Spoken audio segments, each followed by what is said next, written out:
our fellow Africans or with other companies outside of Africa, or else we lose the opportunities because we cannot do everything.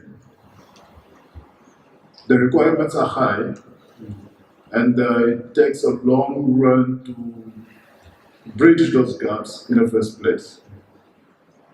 And then it does not only take bridging those gaps to have access to the opportunities. Because one reality of the oil and gas industry is that the oil and gas is very promising in terms of opportunities, but yet the number of tenders is very limited. I have breaking news for Namibian-owned companies, is that not everyone is going to get a contract in the oil and gas industry. It's a fact. That happened in Ghana, in Kenya, in Senegal, everywhere.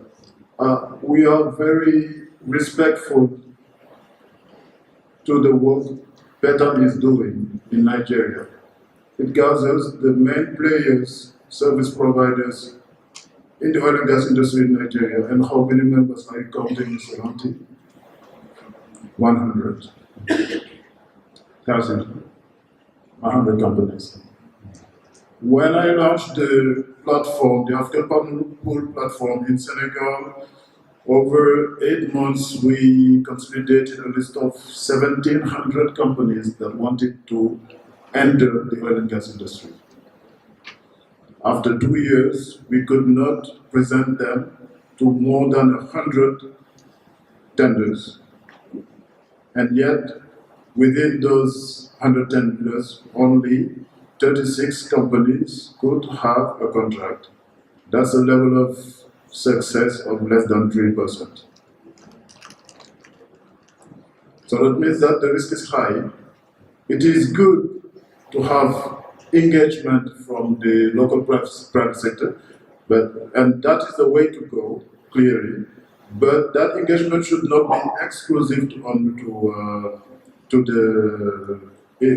one industry, because that brings us to what we call the Dutch disease, which is provoked by the fact that everyone neglects the other sectors of the economy and focuses on only one sector, rushes on only one, which is like driving all investment and effort and training to only one sector. And that brings this balance, and that's not good for the economy. That's not good. That leads to disindustrialization of the economy. When we look at the supply chain of the oil and gas industry, all the services are needed everywhere.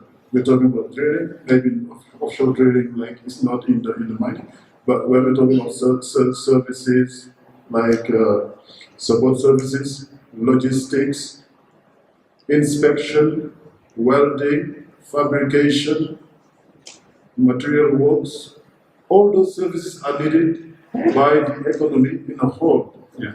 You can do it in the mining, you can do it in the renewables, you can do it in the construction. The only difference is that the requirements are high. And what are the requirements?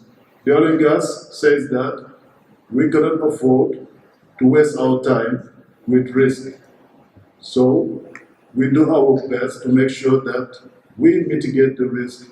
How do we mitigate the risk? By contracting with a local supplier.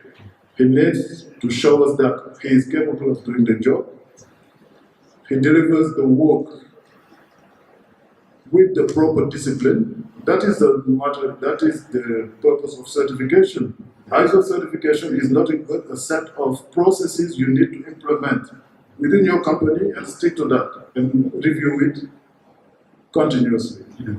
Can I